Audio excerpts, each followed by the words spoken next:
Salve, salve galera! Começando mais uma temporada regular de NBA aqui no 3 Pontos e a Falta.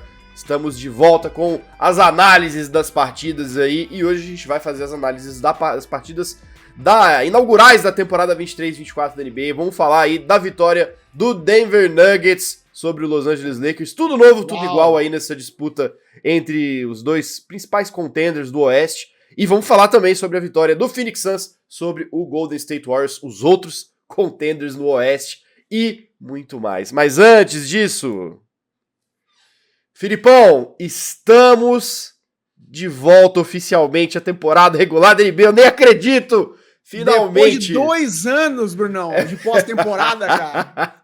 É isso, depois de 2 anos aí da pós-temporada, da off-season, a gente tá de volta pra comentar os jogos. A gente conta com a sua ajuda pra fazer o 3 Pontos e a Falta crescer cada vez mais. Você pode fazer isso pra gente curtindo esse vídeo, pro YouTube entender que os fãs de basquete estão gostando desse conteúdo e ele joga pra frente. E também, se você é novo aqui, assinando o canal do 3 Pontos e a Falta pra você não perder nenhum vídeo.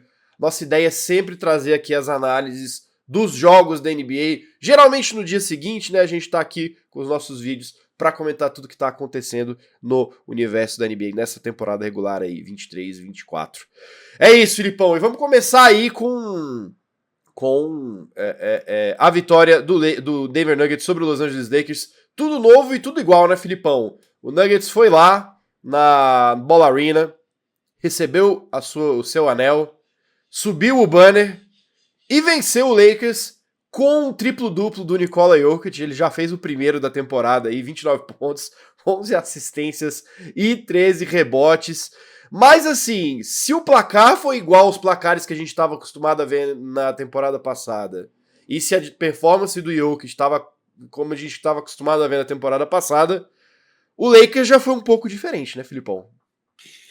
Brunão, antes de mais nada, cara, que saudade eu tava de tudo isso. Não, um pouco. Eu tô da nossa cara de amassada de sono, né, Brunão? Porque eu não me lembrava que a gente dormia tão pouco durante a temporada, mas a NBA faz tudo tão certo, Brunão, que o primeiro jogo é justamente a cerimônia de entrega dos anéis, então simplesmente não tinha como não entrar no clima, né, e ficar animado pra bola subir. Mas falando do que interessa, quando a bola finalmente subiu, eu fiquei muito interessado, Brunão, para ver como o Nuggets lidaria com este novo Lakers, né? Mas o que a gente viu foi algo muito parecido, como você bem trouxe, com o enredo da varrida do ano passado. Eles não apenas ainda têm o melhor jogador da liga, como também ainda tem o melhor time, Bruno, da liga, né? Não tô falando só de elenco, mas assim, de como a engrenagem funciona, né? Uma equipe muito bem treinada pelo coach Malone e que por ter seus papéis tão bem definidos, Brunão, funcionam quase que como um relógio suíço, né, cara? Ou seja, enquanto eu senti que o Lakers ainda precisava de tempo, Brunão, para identificar como é que esse novo time, esse novo elenco, né, ia funcionar, quem que seria o ponto focal de ataque, né? Ora era o D'Lo iniciando a jogada, ora era o Austin Reeves, ora era o LeBron, ora era o Gabe Vincent vindo do banco. O Nuggets jogou exatamente do modo com o qual eles foram campeões no ano passado. Jokic claramente ponto gravitacional do time no ataque. O Murray principal ball handler. KCP o segundo. Porter Jr., Bruno, além da defesa, é um cara que se limita basicamente a ficar na zona morta esperando matar a bola de 3. O Aaron Gordon é o Draymond Green desse time, né? Faz o trabalho sujo e procura, né? E pune os mismatches o jogo inteiro, porque esse time é um time muito alto, muito físico, difícil de ser marcado. E isso foi ontem, Bruno. Eu tava muito curioso para ver como é que o Coach Ham iria marcar esse time, né? Se ele ia usar da mesma tática que eles usaram no passado para frear o Jokic, colocando o Hachimura em cima dele e liberando o AD para pegar a sobra. Mas ele não o fez. Ele preferiu simplesmente colocar o Prince no lugar do Vanderbilt na lineup titular, e isso permitiu, Bruno, que o Nuggets jogasse o que eles sabem fazer. Jogar como eles queriam jogar. Trouxeram o Jokic para a cabeça do garrafão, não apenas para fazer os pick and rolls, mas para justamente tirar o AD do garrafão, Bruno.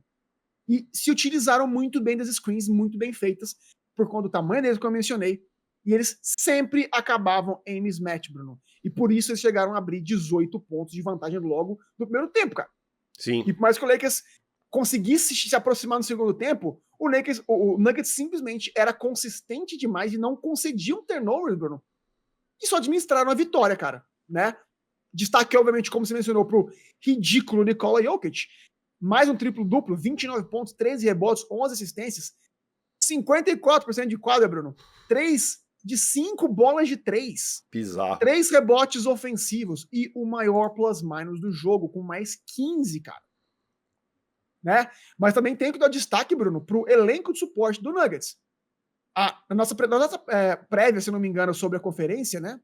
A gente disse que está um pouco preocupado com as perdas de Bruce Brown e Jeff Green. Né? Eu queria ver como é que eles iam suprir essas carências, principalmente no banco. Mas eu realmente, Bruno, não contava que eu veria o Reggie Jackson tão motivado, 8 pontos só, mas 2 de 3 e bola de 3, muito importantes no final do primeiro tempo.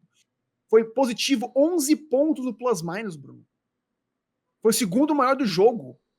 E também não contava que o Christian Brown, Bruno, e o Peyton Watson teriam a evolução que eles tiveram ontem. Sei que é cedo ainda, mas eles vieram do banco de uma maneira muito eficiente, energética, e os caras não têm, assim, medo, né, do adversário, não sentem a pressão de jogar para um time que foi campeão.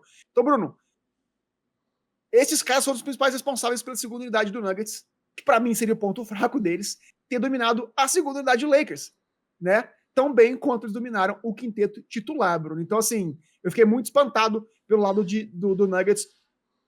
Não sentiram, Bruno, a pressão da premiação, recomeçaram a temporada literalmente do mesmo ponto em que eles deixaram a temporada passada enquanto campeões. Assim, acho que o Reggie Jackson, de fato, e o Christian Brown são algumas das maiores surpresas mesmo. O Brown, ele é até engraçado, porque o próprio Brown, a gente vê que ele também continua mais ou menos no lugar de onde ele parou, porque ele foi importante nas finais, né? Em algumas das partidas contra o Miami, ele já tinha tido um papel de destaque ali, vindo do banco. E agora parece que vai ser cada vez mais acionado pelo Coach Malone, né? E vai ser cada vez mais importante, inclusive me lembrou muito as coisas que o próprio Bruce Brown fazia em quadra, né? O Christian Brown, ele vem e supre exatamente essas mesmas funções, mas de fato, né, assim, você trouxe um belo panorama aí do Denver Nuggets, acho que eu concordo com tudo que você falou, o time, acho que um sinal muito grande do quão o jogo coletivo do Nuggets ele é muito importante e ele é muito decisivo, é o fato de o time titular inteiro ter terminado aí, quase todo mundo ali já perto da casa dos 20 pontos, né? Você pega ali só o Aaron Gordon e o Michael Porter Jr. que ficaram abaixo, né? Tanto o Nikola Jokic, o KCP e o Jamal Murray, os três com mais de 20 pontos. Então, assim, é um placar muito bem distribuído, né? Muito embora a atuação individual do Jokic, ela sempre vai ser o destaque, porque ele tem ali os triplos duplos, né? E ele é essa máquina de produtividade dentro da quadra, mas o time todo, ele trabalhou muito bem também. Do lado do Lakers, Filipão, curiosamente, o LeBron James segue sendo o melhor jogador da equipe, muito embora a gente tenha visto todo um esforço do Lakers na off-season de fazer esse time conseguir funcionar um pouco melhor sem precisar do LeBron o tempo inteiro, né? E isso, obviamente, passa por um desempenho do Anthony Davis que não aconteceu. Em parte porque ele acabou sendo muito anulado pelo esquema do Nuggets, né? Mas é nessas horas que a gente espera ali um jogador que diz entrar em quadra com sede de sangue, entrar em quadra com sangue nos olhos, entrar em quadra querendo mostrar pra liga inteira que ele é o cara, né? Que ele vai ser o cara do Lakers nessa temporada, e hoje, né, no primeiro jogo, isso não aconteceu. Brunão, eu acho que você foi cirúrgico, cara. Vendo o primeiro tempo do AD, eu achei que ele pudesse dar bons sinais. Terminou o primeiro tempo com 17 pontos. Mas, Brunão, ele terminou o segundo tempo com 0 ponto. Tendo tido 5 arremessos de quadra quando mais se precisava dele. Eu sei que pode sua perseguição, porque a gente também terminou ano passado cobrando um pouco mais do AD. Regularidade, né, Bruno? Mas não foi o que a gente viu ontem, cara. E principalmente quando você tem o seu adversário que você tá incumbido a marcar, dominando o jogo como o Jokic dominou, Bruno, não tem como não falar dele, né? Então, assim, eu acho que, pelo que eu vi, o AD ainda não consegue ter resposta pro Jokic no 1 contra 1, né? E o jogo inteiro teve dificuldades, e isso forçou, Bruno, o Lakers, forçou não, o elenco percebeu que o AD tava ineficiente dentro do garrafão, E isso forçou que o Lakers, Bruno, se usasse da mesma estratégia que deu errado no passado, que era evitar a área pintada e chutar em volume do perímetro. E eu nem preciso dizer que não funcionou de novo, né?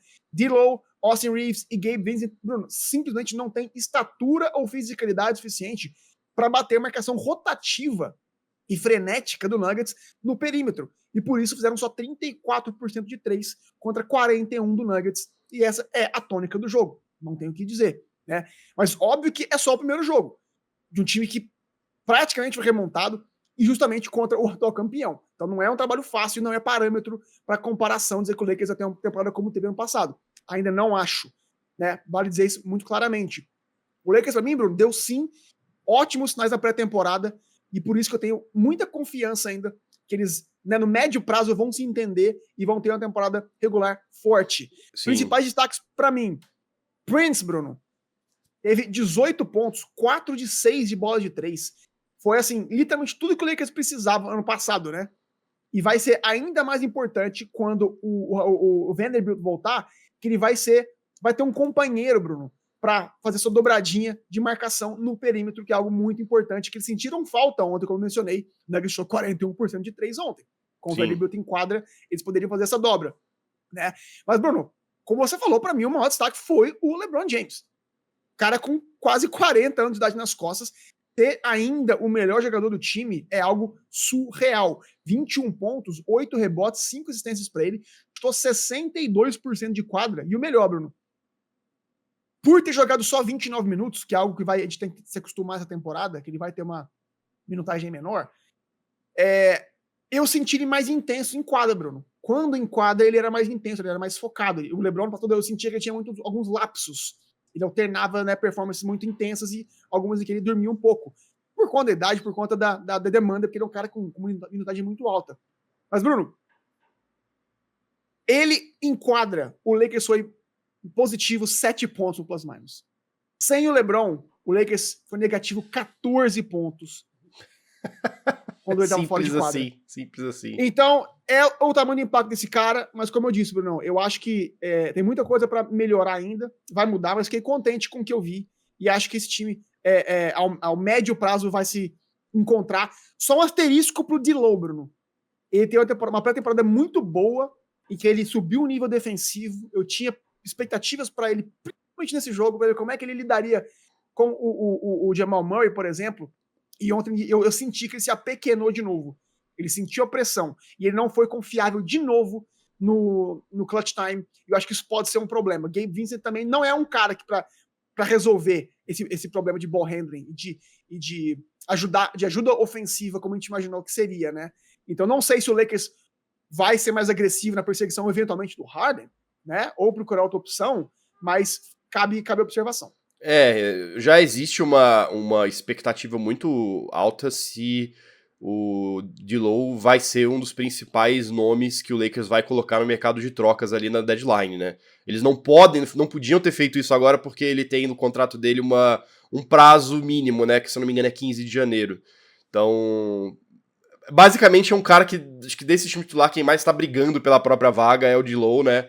E esse começo não é muito animador. Mas só pra complementar, assim, mais um pouquinho das coisas que você falou, eu acho que alguns destaques positivos também foram o Cam Reddish e o Christian Wood. Não tiveram uma minutagem muito grande, mas vieram do banco e conseguiram equilibrar um pouco ali a disparidade, né?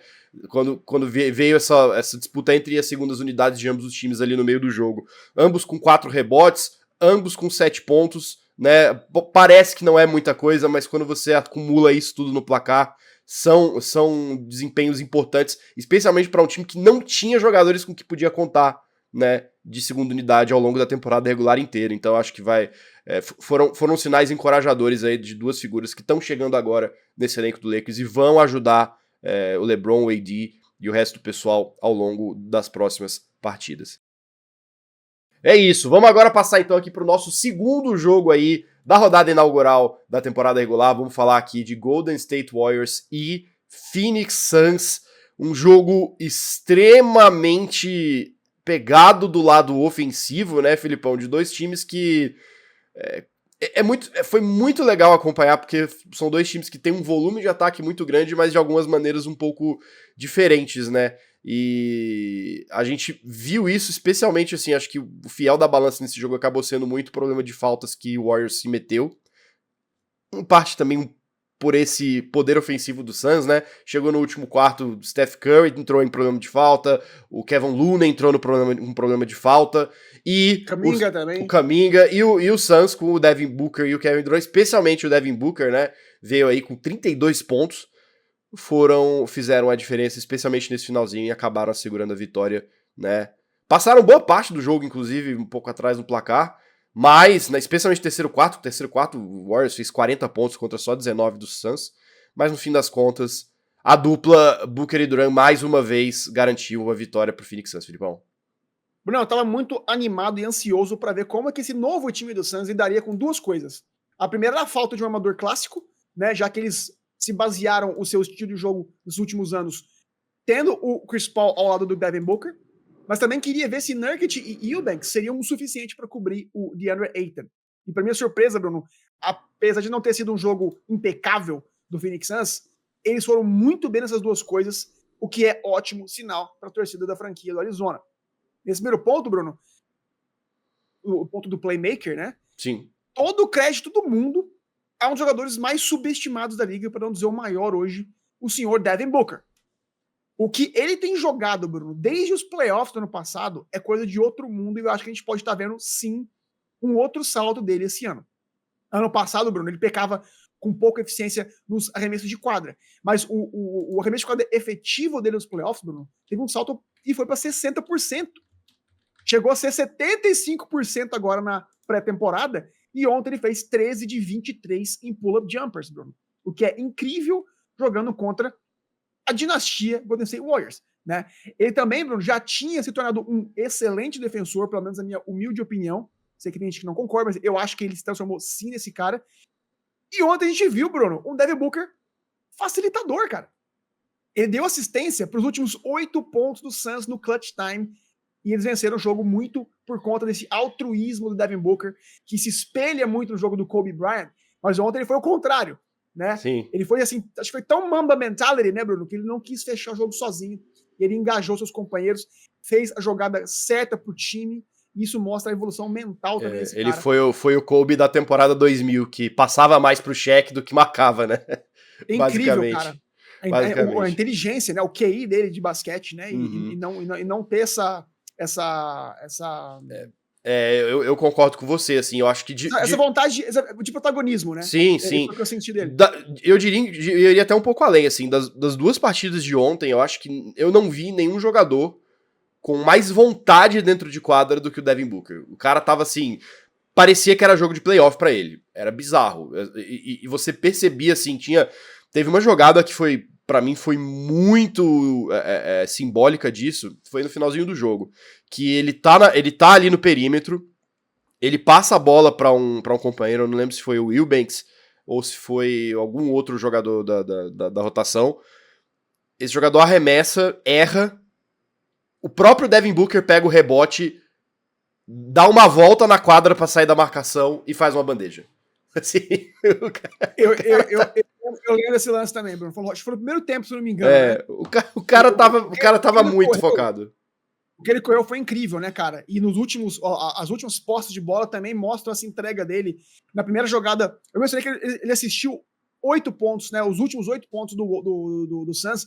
E, Bruno, na primeira jogada, foram 3, né? Foram 3 lances. Na primeira, ele tá na cabeça do garrafão, ele faz uma corrida para puxar a marcação, porque ele sempre acompanha, tem sempre 2 jogadores marcando ele, e mesmo não sendo tão alto, ele fez um passe diagonal, Bruno, lindíssimo, por cima da cabeça, que achou o Josh Okogie na zona morta sozinho, que matou a bola de 3, super importante no jogo. A segunda foi no pick and roll com o Eric Gordon, que também matou a bola de 3, e por fim ele faz outro pick and roll, dessa vez com o Nurkic, chamou a marcação do Kevin Looney, o Looney, né, saiu do garrafão, ele percebeu esse espaço na área pintada, fez o passe picado pro Nurkic, fez a bandeja, né, e praticamente sacramentou a vitória do Suns nesse momento.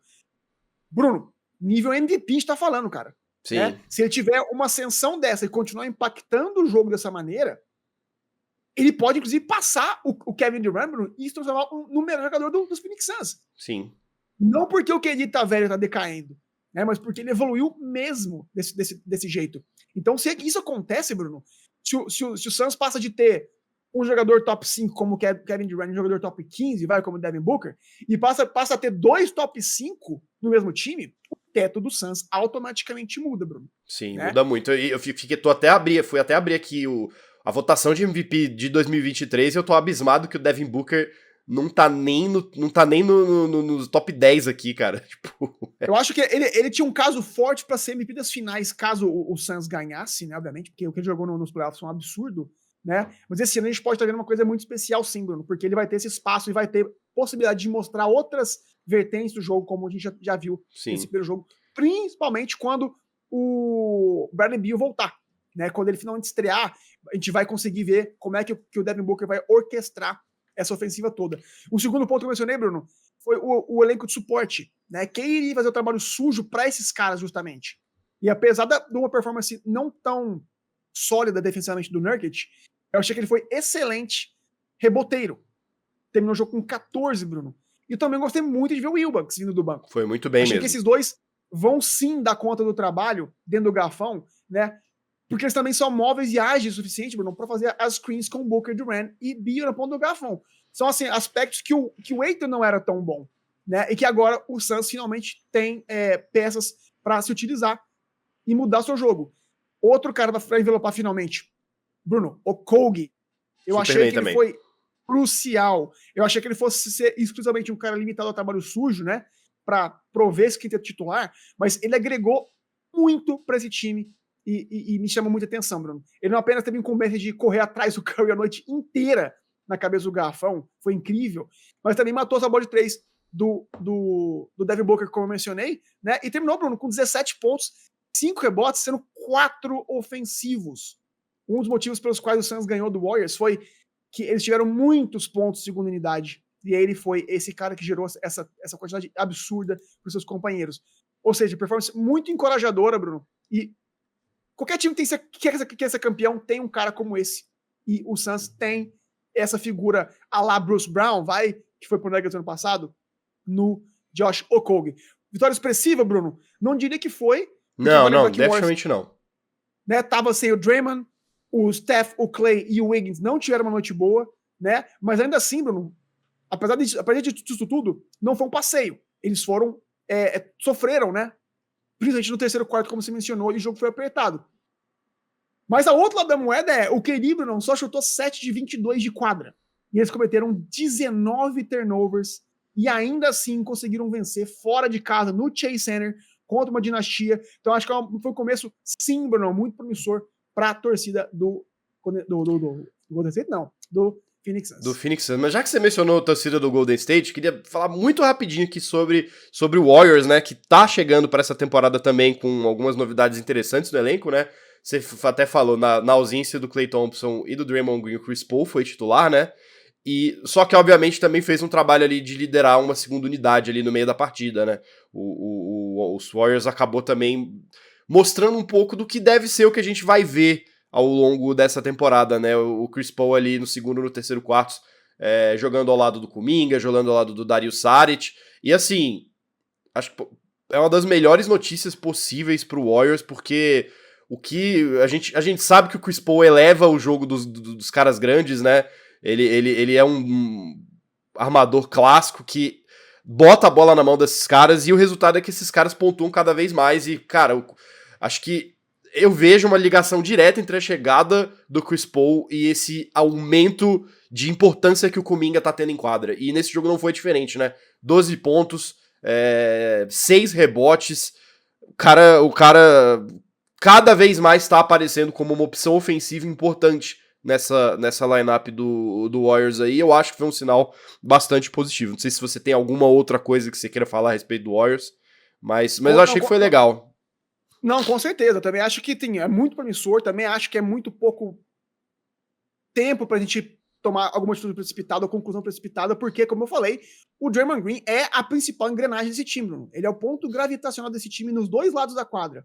Né? Ele é o cara que faz o pick and roll no ataque, ele é o cara que é âncora defensiva na defesa. Então, assim, quando ele voltar, Bruno, eu acho que não apenas o Warriors não vai ter que se utilizar tanto do Kuminga como se utilizaram ontem no final do jogo, né, porque não tinha um cara da estatura dele, mas também vai ajudar a tirar um pouco dessa carga sobre o Darius Saric, né? Além de ser, obviamente, o principal orquestrador de pick and rolls, que agora eles têm um cara, como você mencionou, o Chris Paul, um dos melhores da história da liga nesse quesito, né? E, Bruno, uma das coisas que eu tava muito animado era justamente ver o fit desse cara com esse elenco, com a dinastia, com o Big Three desse time.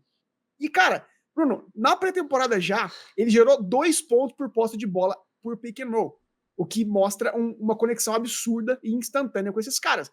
Principalmente com o Looney, que tem feito bons screens também para ele. Além de, obviamente, Bruno, Klay Thompson e Steph Curry são 2 armadores que é a melhor backcourt de arremesso da história, mas também são uns caras que melhor sabem jogar sem a bola na mão, porque eles são muito ágeis, Bruno. Eles são móveis o suficiente para quebrar linhas defensivas. Isso ainda que não muito. Sejam mais tão móveis quanto eram no passado, até por conta da idade, né? Mas ainda são caras muito rápidos. Deram problemas a noite inteira pro Phoenix Suns ontem e vão continuar assim, principalmente com lineups mais rígidas ao redor da liga, que tem bastante. Então eu tô muito animado para ver o impacto real do Chris Paul, que quando eu imagino que o Draymond voltar, ele vai ser sim, como você mencionou, um cara para liderar a segunda unidade. E isso, Bruno, vai fazer toda a diferença do mundo. Por quê? O Warriors no passado teve aquela temporada abismal, fora de casa. Não porque o quinteto titular não entregava. Pelo contrário, foi o melhor quinteto titular da liga em produtividade por minutos. Mas era o banco que pecava. Se você traz um Chris Paul para ser o orquestrador da segunda unidade, Bruno, para enxugar o volume de turnovers, para elevar o nível de Kuminga, de Moses Moody, que jogou bem. O Saric, Bruno, é a primeira vez que eu vejo, que eu me lembro de ter o Warriors com o Stretch 5 agora.